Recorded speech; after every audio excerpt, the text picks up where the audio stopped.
Bismillahirrahmanirrahim. Assalamu alaikum. Today we will discuss the coarser or weaker, stronger or finer topologies. इसमें definitely अब हमने basic जो topology की definition है और उसकी कंडीशंस को तो हम डिस्कस कर चुके हैं.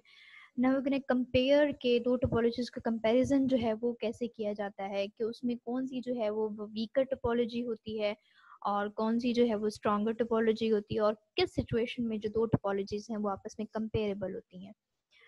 सो the definition says that if tau1 and tau2 are two topologies on X, आपके पास दो टोपोलॉजीज गिवन है, ठीक है, और आपने उनका कंपैरिजन करना है और ऐसा हो कि tau1 जो है वो टोटली कंटेन कर रही हो tau2 के अंदर, तो हम tau1 को कहते हैं कि वो is said to be the coarser weaker than tau2, यानी कि वो क्या है, बहुत वीकर या कॉर्सर का वर्ड यूज करें कि वो tau2 से जो है वो कोर्सर है या वीकर है. और ऑल्टरनेटिवली जो आपकी टाउ टू होगी, जो टाटू होगा वो हम उसको फाइनर या कंपैरेटिवली स्ट्रॉन्गर कहेंगे कि वो टाउ वन से जो है वो क्या है, स्ट्रॉन्गर टोपोलॉजी बनाता है. फर्दर अगर इसकी हम एग्जांपल देखें, like topological on x is called. अच्छा हाँ, यहाँ पर एक और बात कि दो टोपोलॉजीज को कंपेयर कब करते हैं, जब टाउ वन कंटेन कर रहा हो टाउ टू के अंदर, मीन्स के कोई एक टोपोलॉजी जो है वो दूसरी टोपोलॉजी का सबसेट हो या एक टोपोलॉजी जो है वो दूसरी टोपोलॉजी का सुपरसेट हो, तो ऐसे केस में हम दो टोपोलॉजीज को कंपेयर कर सकते हैं, तो वो हमारी होती है कंपेरेबल टोपोलॉजीज. लेकिन ऐसे केस के अगर आपके पास दो टोपोलॉजीज हैं बट वो एक दूसरे का सबसेट नहीं है, एक दूसरे के अंदर कंटेन नहीं कर रही हैं, तो वो दो टोपोलॉजीज इनकम्पेरेबल टोपोलॉजीज होंगी. ये डेफिनेशन लिखी हुई, topological on X are called incomparable if neither is coarser than the other, कि वो उनका कोई रिलेशन ना हो, कोई एक जो है वो दूसरी से वीकर ना हो, कोई एक दूसरी से जो है वो फाइनर या स्ट्रॉन्गर ना हो. अब इसमें फिर कुछ नोट्स हैं ये कि the indiscrete topology is contained in any topology on X. अगर इनडिस्क्रीट टोपोलॉजी आपको उसकी डेफिनेशन याद हो, तो इनडिस्क्रीट टोपोलॉजी में हमने कहा था कि आपके पास जो कलेक्शन में जो टाउ कलेक्शन होता है उसमें आपके पास सिर्फ और सिर्फ पाई और एक्स के एलिमेंट होते हैं, यानी कि सिर्फ दो एलिमेंट्स होते हैं, पाई होता है या एक्स होता है कंप्लीट. तो इसका मतलब है कि इन डिस्क्रीट टोपोलॉजी में आपके पास जो है ये एक ही दो मेंबर्स हैं इसके, तो ये स्मॉलेस्ट टोपोलॉजी होगी ना. या फिर आप अगर आप इसका कंपैरिजन किसी और टोपोलॉजी से करेंगे तो आप कहोगे कि ये स्मॉलेस्ट पॉसिबल या कोर्सेस्ट टोपोलॉजी कहलाएगी, ठीक है. और इसी तरीके से अगर हम अदर एक्सट्रीम पे डिस्क्रीट टोपोलॉजी लें, डिस्क्रीट टोपोलॉजी अगर आपको याद हो तो ऐसी टोपोलॉजी थी जो कि पावर सेट की बेस पे बनती थी, ठीक है ना, और पावर सेट की बेस पे उसकी जो बनती थी वो ऑल पॉसिबल सबसेट्स आप उसके लेते थे, और उसके जितने भी ऑल पॉसिबल सबसेट्स लेते थे उनका फिर आप जो है वो टोपोलॉजी की जब कंडीशन सेटिस्फाई करते थे तो वो हो जाती थी. इट मीन्स कि वो आपकी जो है वो ऐसी टोपोलॉजी है जो कि फाइनेस्ट टोपोलॉजी कहलाएगी. अगर आप उसका किसी से कंपैरिजन करेंगे, जब कंपैरिजन होता हो, तो उन दो टोपोलॉजीज को आप जो कंपेयर करोगे जिसमें एक जो है वो डिस्क्रीट टोपोलॉजी हो और दूसरी कोई भी एनी उसके आपने एक सेट से लेकर बनाई हो, तो उसमें जो पावर सेट वाली टोपोलॉजी होगी वो आपकी फाइनेस्ट टोपोलॉजी होगी, ये स्ट्रॉन्गेस्ट टोपोलॉजी कहलाएगी. यहाँ पे एक एग्जांपल है.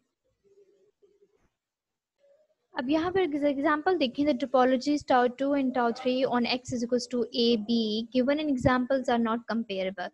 अच्छा, यहाँ पे चूंकि सेट आपने जो डिफाइन किया है, सेट जो लिया है वो x is equals to a b, means कि इस x के अंदर सिर्फ दो पॉइंट्स हैं, और इस पर जो आपने टोपोलॉजी डिफाइन की है, लेट्स सपोज कि वो tau 2 और tau 3 जो हैं ये टोपोलॉजीज, या t1 t4 भी ले लें, तो इसमें अगर हम चेक करें तो आपके पास T1 जो है इसमें एलिमेंट्स कौन से हैं, फाई और ए बी, यानी कि एक फाई और complete x. So this means कि ये आपकी जो है वो कोर्सेस टोपोलॉजी है, अगर मैं किसी इनमें से किसी टोपोलॉजी से इसका कंपैरिजन करूं.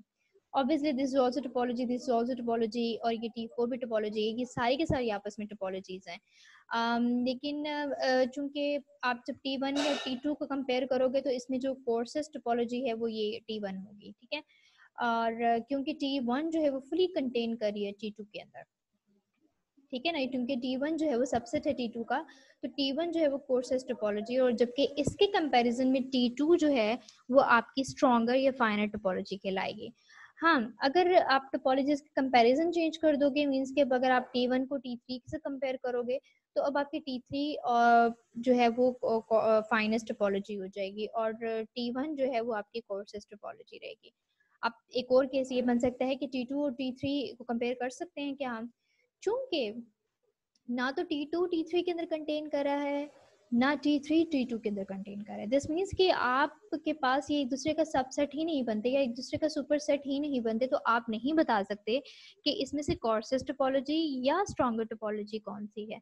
तो ये इनकम्पेरेबल टोपोलॉजीज हैं, इन दोनों को आप कंपेयर नहीं कर सकते। तो that's why you will say that कि these two topologies are incomparable. This are neither finer topology और this are either nor consisting coarser topology. हाँ, अब T4 को आप देखें तो T4 में जो आपके पास तकरीबन ये ऑलमोस्ट आपका जो है पावर सेट बनता है, फाई ए बी पॉसिबली आपके पास हर तरह के मीन्स के इसके पास मेंबर्स हैं पावर सेट के जो बनते हैं। अब इसका आप पिछली तीनों टोपोलॉजी से कंपैरिजन करें, T1 के से कंपैरिजन करें, तो ऑब्वियसली आप कहोगे कि T1 चूंकि फुली कंटेन कर रहा है T4 के अंदर, तो आपकी जो है ये फाइनेस्ट टोपोलॉजी होगी और ये कोर्सेस्ट टोपोलॉजी होगी। अब अगर आप T2 को T4 से कंपेयर करें तो ऑब्वियसली T2 जो है वो फुली कंटेन कर रहा है T4 के अंदर, तो दिस मीन्स दैट के your T2 is your coarsest topology and T4 is your finest और स्ट्रॉन्ग टोपोलॉजी। इसी तरीके से T3 और T4 का भी आप कंपैरिजन कर सकते हैं। So overall result is that कि दो टोपोलॉजीज को आप कंपेयर तब ही कर सकते हो जब उनमें से एक टोपोलॉजी दूसरी टोपोलॉजी के अंदर कंटेन कर रही हो, ठीक है। एक टोपोलॉजी दूसरी के अंदर कंटेन कर रही हो, या फिर दूसरी का जो है वो दूसरी टोपोलॉजी जो है वो सब सुपर सेट हो उस पहली टोपोलॉजी का, ठीक है। तो ये था overall concept finer coarser topologies का और इनके इन कंपैरिजन और इनकम्पेरेबल होने का। There is another example which says that कि अगर आपका एक्स ये है और आपकी टोपोलॉजीज ये डिफाइन की जाती हैं, तो बताएं कि इसमें से कोर्सेस टोपोलॉजी कौन सी और फाइनल कौन सी है। ऑब्वियसली आप वही काम करोगे कि फाई के मेंबर है T2 का, ए बी मेंबर है T2 का और एक्स भी मेंबर है T2 का, और दोनों सेपरेटली टोपोलॉजीज भी हैं, ठीक है ना। T1 भी टोपोलॉजी है, T2 भी टोपोलॉजी है सेपरेटली, आपके पास सारी कंडीशन सेटिस्फाई होती हैं। अब ये भी आप वेरीफाई कर सकते हैं पहले कि आइदर ये इट इज फॉर्मिंग टोपोलॉजीज और नॉट। तो T1 भी टोपोलॉजी बनाता है और T2 भी टोपोलॉजी बनाता है, बिकॉज फाई और एक्स भी लाई करते हैं, union of any two members of it are also lying in T2, and the intersection of any two members is also contained in T2. So we can say that these are both her topologies. अब इनमें से comparison करना कि courser कौन सी है या weaker कौन सी है या स्ट्रॉन्गर कौन सी है, तो कोर्सर और weaker is the same terminologies, फाइनर and stronger is the same terminologies. तो आप कोर्सर टोपोलॉजी जो है वो आपकी वो होगी जो कि दूसरी के अंदर फुली कंटेन करे, तो T1 जो है वो T2 के अंदर कंटेन करी है, so that's why we will say that T1 जो है आपकी कोर्सर टोपोलॉजी है और T2 जो है वो आपकी फाइनर टोपोलॉजी है, and the reason is against that के Tau1 is subset of Tau2। तो ये कॉन्सेप्ट था होल इन टोपोलॉजीज के कंपैरिजन का। अब एक कॉन्सेप्ट आपको नेबरहुड ऑफ सिस्टम का देना है। इससे पहले हम नेबरहुड ऑफ पॉइंट डिस्कस कर चुके हैं, और नेबरहुड ऑफ पॉइंट में हमने जो इसकी डेफिनेशन देखी थी, let me recall it what it was. Neighbourhood of point में हम ये बात करते थे कि आप किसी भी पॉइंट को का जब नेबरहुड फाइंड आउट करते हो तो आप उस एन को या उस सबसेट को एक्स के उस सबसेट एन सबसेट को नेबरहुड कहते हो कि उस पॉइंट का, if and only if it contains some open set के अंदर, उसके अंदर जो है वो एक ओपन सेट कंटेन करे यू, जो कि सबसेट हो एन का और उस यू के अंदर जो है वो एक्स पॉइंट लाई करे जिसका आपने नेबरहुड फाइंड आउट करना होता है। सेम फिर हमने जब इसकी एग्जांपल्स की थी, हमने देखा था कि एक पॉइंट की बहुत सारी neighbourhoods at a time exist कर सकती हैं, ठीक है। तो जो कलेक्शन होती है ऐसे तमाम नेबरहुड्स की, उसको फिर आप जो है वो नेबरहुड ऑफ सिस्टम से डिफाइन करते हो। तो इसकी डेफिनेशन देखते हैं। Let X not be a point, simple X भी ले सकते हैं, पॉइंट इन टोपोलॉजिकल स्पेस। आपकी टोपोलॉजी में एक ऐसा पॉइंट एक्स है जिसकी आपने नेबरहुड फाइंड आउट करनी है, तो in the set of all neighbourhood of X not is called the neighbourhood system of the point x not. तो आप उसके जितने भी नेबरहुड होंगे उस पॉइंट के, आइदर वो नेबरहुड उस टोपोलॉजी टा में लाई करते हैं, उस कलेक्शन का मेंबर हैं, या उस टा कलेक्शन के बाहर हैं, वो आपके जो है वो नेबरहुड सिस्टम में आएंगे। ठीक है ना। तो इसका मतलब ये है कि आपने ये बताना है कि इसके पॉसिबल एक पॉइंट के पॉसिबल नेबरहुड कितने बनते हैं, उन सब की कलेक्शन या उन सब का सेट जो है वो आपके नेबरहुड सिस्टम बनाएगा।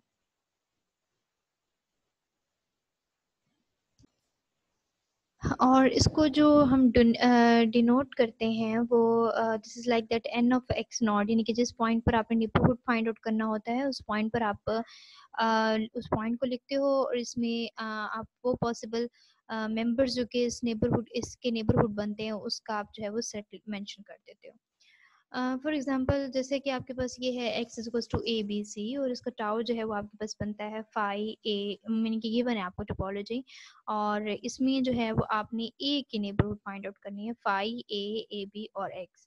और आपको पता है कि जो एबीसी का पावर सेट है, अगर आप उसको साथ में वो भी मेंशन कर लें, क्योंकि पावर सेट मेंशन करना इसलिए भी ज़रूरी होता है क्योंकि हमने देखा कि टाओ में जो है जितने भी मेंबर्स हैं वो सब के सब ओपन सेट तो होते हैं, लेकिन ज़रूरी नहीं है कि आपके नेबरहुड का पॉइंट जो है वो इस टाओ का मेंबर हो। ठीक है। तो वो इसके बाहर से भी हो सकता है। सो ये हमने पहले भी बात कर चुके हैं कि नेबरहुड का ओपन होना ज़रूरी नहीं है, वो ओपन हो भी सकती है, नहीं भी हो सकती, लेकिन हाँ उस नेबरहुड के अंदर का जो सेट है, यानी कि इसका जो नेबरहुड का जो सबसेट है उसका ओपन होना जरूरी है, जिसके अंदर वो पॉइंट जिस पॉइंट पर आप नेबरहुड फाइंड आउट कर रहे हो वो लाई करता है। तो जब आप देखते हो कि साथ में लेते हो कि इसके पावर सेट के पॉइंट्स, तो उसमें कुछ हो गए A B C point. Let me open it for you कि इसकी जो कलेक्शन है, तो आप ये देखो जिसका पावर सेट बनता है वो phi A B C, A B A C B C और ए बी सी। अब आपने क्या करना है, ए की नेबरहुड फाइंड आउट करनी है। ठीक है ना। तो अब आप देखोगे इसमें जो आपके पास ए की नेबरहुड के लिए जो एलिमेंट्स बनते हैं वो कौन कौन से हैं। ये कंटेन करता है ए पॉइंट को, ए बी कंटेन करता है, ए सी कंटेन करता है और ए बी सी कंटेन करता है। ठीक है। तो कितने पॉइंट्स हो गए, ए, 2, 3 और 4। ठीक है। लेकिन इसमें से अब चूंकि ये तो आपके एन मेंबर बन सकते हैं, ठीक है, और एन मेंबर्स के लिए अंदर जो है वो एक ओपन सेट भी कंटेन करना चाहिए ना। तो आपके पास हमने अभी चूज किए ए बी ए सी और A B C, A B A सी और ए बी सी। ठीक है।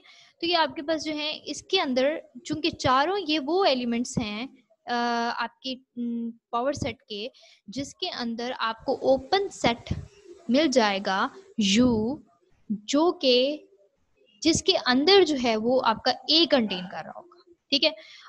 फॉर एग्जाम्पल अगर मैं ए चूज करती हूँ तो आपको पता है कि आपका यू भी होगा, ए हो सकता है। ए बी चूज करते हो तभी आपका यू ए बन सकता है, ए सी चूज करते हो तो तभी आपका जो है वो यू ए बन सकता है। अच्छा, ए बी वाले केस में आपका यू जो है वो ए बी भी बन सकता है। ठीक है, क्योंकि ए बी भी ओपन सेट है, ओपन सबसेट है। और इसी तरीके से एक्स लोगे तभी आप ए बी भी ले सकते हो और ए बी ले सकते हो यू को। तो ये पॉसिबिलिटीज थी आपके पास, यानी कि इन चारों के लिए आपको कॉरस्पॉन्डिंगली ऐसा यू आप एग्जिस्ट करवा सकते हो, या ऐसा यू एग्जिस्ट करेगा जो कि ओपन हो और ए को अपने अंदर कंटेन करता हो। सो ये चार मेंबर्स जो है वो इसका पार्ट बनते थे। ना अब बी की बात करते हैं। अब बी पॉइंट के लिए अगर हम देखें तो आपके पास कौन कौन से एलिमेंट बनते हैं, बी सी और ए बी सी। ठीक है, बी ए बी और बी सी और ए बी सी, ये चार पॉइंट्स बनते हैं।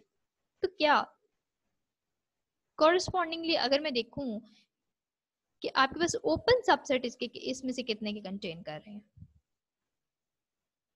तो ओपन सबसेट तो आपके पास ए बी है सिर्फ। इसका मतलब है वो जो आपके पास बनता है चांस बी को बनाने का या फिर बी सी को बनाने का, वो वेनिश हो जाएगा। आप सिर्फ और सिर्फ आप ए बी को ही चूज कर सकोगे। क्यों? क्योंकि नेबरहुड के वो पॉइंट्स आप एक्स और ए बी ले सकोगे। इसके अलावा जो आपके पास बनते हैं, बी सी बनता है या फिर जो है वो आपके पास बी बनता है अकेला, उसको आप नहीं कंसिडर कर सकते हो, क्योंकि उसके कॉरेस्पॉन्डिंग आपको सबसेट, ओपन सबसेट नहीं मिलता, ओपन सबसेट नहीं मिलता उसके कॉरेस्पॉन्डिंग आपको। तो इसलिए जो है वो इसकी नेबरहुड ऑफ बी के लिए आपके पास सिर्फ और सिर्फ एक्स और ए बी बनता है। और सी के लिए डेफिनेटली सी यहाँ पे किसी भी कंटेन नहीं कर रहा, तो इसका मतलब है एक्स जो आप लोगे, वैसे तो सी देखा जाए तो पावर सेट में चार जगह पे लाई कर है, लाइक सी, ए सी, बी सी और ए बी सी। लेकिन वही बात कि ये सब के सब नॉट ओपन जाएंगे, यानी कि ये आप नहीं बता सकते हो कि ये ओपन है कि नहीं है, ठीक है। तो कॉरस्पॉन्डिंगली जब आपके पास ये गिवन है तो आपके पास सिर्फ ये ओपन होंगे। तो ओपन अगर सेट ये है तो इसमें एक्स जो है वो आपको, जिसमें ए बी बी लाई कर रहा है, सी लाई कर रहा है, तो ये ही सिर्फ एक ओपन सबसेट बन सकता है। तो इसलिए हम कहेंगे कि एक्स ही वो आपकी नेबरहुड है जिसके अंदर ऐसा यू जो कि ओपन कंटेन करता हो और उस यू में जो है वो एलिमेंट बी सी भी लाई करे। So this is only choice for you here. तो ये एग्जाम्पल थी। इसी तरीके से क्लोज सेट की डेफिनेशन भी बड़ी इंपॉर्टेंट है। जब हम ये बात करते हैं कि टोपोलॉजी का जो सेट है टा, उसके अंदर के जितने भी एलिमेंट्स होंगे वो सब के सब आपके ओपन कहलाएंगे, अगर वो आपकी जो सेट ऑफ कलेक्शन है वो टोपोलॉजी बनाता है तो, ठीक है। तो हम जब क्लोज सेट की बात करते हैं तो हम ये कहते हैं कि subset of X said to be closed in topological space.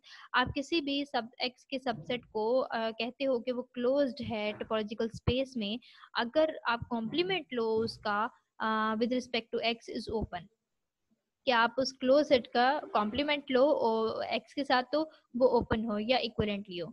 और if it is the complement of an open set, या फिर अगर आप ओपन सेट का कॉम्प्लीमेंट लेते हो तो क्लोज सेट आएगा, क्लोज सेट का कॉम्प्लीमेंट लोगे तो आप ओपन आएगा। लेकिन ये बात याद रखिएगा कि एक सेट जो है वो एक टाइम पे हो सकता है क्लोज्ड भी हो ओपन भी हो। दिस इज द कंडीशन कि हम आगे पढ़ेंगे कि सेट जो है वो आपका एट अ टाइम ओपन और क्लोज दोनों हो सकते हैं। ऐसे सेट्स को हम क्लोपन्स कहते हैं, क्लोपन सेट्स कहते हैं। और ऐसा भी हो सकता है कि कोई ऐसा मेंबर हो जो कि ना ओपन हो ना क्लोज्ड हो, ठीक है। तो और माइट बी पॉसिबल ये वो मेंबर्स बनेंगे टोपोलॉजिकल स्पेस के जो टोपोलॉजिकल स्पेस के अंदर लाई नहीं कर रहे होंगे। Similarly, ये फिर थ्योरम है, let x top be a topological space and let n x naught be the neighborhood system of the point x node। आपके पास x top जो है वो नेबर टोपोलॉजिकल स्पेस है और इसके अंदर आपका जो नेबरहुड है एन एक्स नॉट किसी x पॉइंट पे वो ये सब बातें जो है वो अब फिर ऑब्वियसली डिटरमिन करेगा क्या, कि आपका जो नेबरहुड है वो नॉट एम्प्टी हो। ये बात वैसे बहुत ऑब्वियस ही है, मैंने लास्ट टाइम भी की थी कि आपके पास जो नेबरहुड जब आप निकालते हो तो उसमें ग्राउंड सेट जो होता है वो जरूर किसी भी एक्स के मेंबर्स का बन सकता है नेबरहुड। तो इसलिए ये बात तो बिल्कुल वेरीफाई हो जाती है कि एन एक्स नॉट जो है वो कभी भी एम्प्टी नहीं हो सकता, it will always be non empty. Second ये कि the intersection of any two members of N X not belongs to N X not, कि आप अगर दो नेबरहुड्स का जो है वो इंटरसेक्शन लेते हो तो अगेन जो है वो उसकी नेबरहुड में आएगा। फॉर एग्जाम्पल अगर हम यहीं से देख लें, आप इंटरसेक्शन लेते हो ए और ए बी का, तो क्या आता है ए, तो ये तो अगेन नेबरहुड का मेंबर है, ठीक है। तो इस तरह से ये बात भी प्रूव हो जाती है कि the intersection of any two members of N X not belongs to N X not. और फिर ये है कि if a subset of X contains a member of X N X not, कि एक्स का कोई सबसेट ऐसा है जो कि मेंबर को एन एक्स नॉट के मेंबर को कंटेन कर रहा, तो then this subset is also belongs to N X not, तो वो फिर वो मेंबर भी जो है वो एन एक्स नॉट को बिलोंग करेगा। इसकी एग्जांपल आप ऐसे ले सकते हैं कि लेट्स सपोज कि ये अगर मेरी नेबरहुड पॉइंट्स हैं, ठीक है। लेट्स सपोज कि ए जो है वो मेरा यहाँ पे नेबरहुड पॉइंट है ए का, ठीक है। या अगर ए बी भी चूज करना है तो ए बी अगर मेरा नेबरहुड का पॉइंट है, और अब इस नेबरहुड के पॉइंट को अगर मैं देखूं कि इसके जो एक्स के पॉसिबल सबसेट्स हैं वो कौन से हैं, एक्स के पॉसिबल सबसेट्स ये आपके पास हैं, ठीक है ना, ये सारे पॉसिबल सबसेट्स हैं। तो यहाँ पे देखो आपके आपके पास जो है वो A B C, let suppose कि ए बी सी लाई कर रहा है और ए बी सी के अंदर जो है एबीसी के अंदर जो है वो आपका ए बी कंटेन कर सकता है, ठीक है ना। तो दिस मीन्स के उन्होंने क्या कहा कि बट दिस सबसेट, यानी कि अब वो जो एबीसी वाला सबसेट है वो भी इसका मेंबर होगा। Then this subset it also belongs to N X not. तो मतलब वो जो अब एबीसी है वो भी इस नेबरहुड के सिस्टम का मेंबर होगा। ये बात जो है ना इसके थ्रू भी हम बता सकते हैं, ठीक है, ये इक्विवेलेंट है, ये कंसीडर कर सकते हैं, डिटरमिन कर सकते हैं कि अगर आपको कोई सबसेट ऑफ एक्स है जो कि कंटेन करता है किसी नेबरहुड के मेंबर को, तो वो जो सबसेट होगा वो भी उस एनएक्स नॉट का मेंबर होगा, यानी कि उस नेबरहुड सिस्टम का मेंबर होगा। तो ये कुछ जो टॉपिक्स थे नेबरहुड से रिलेटेड, सिस्टम से रिलेटेड, क्लोज सेट से रिलेटेड और टोपोलॉजी के आपस में कंपैरिजन से रिलेटेड हमने डिस्कस किए हैं। फर्दर फिर हम इसको और एलेबोरेट करेंगे फर्दर एग्जांपल्स के थ्रू।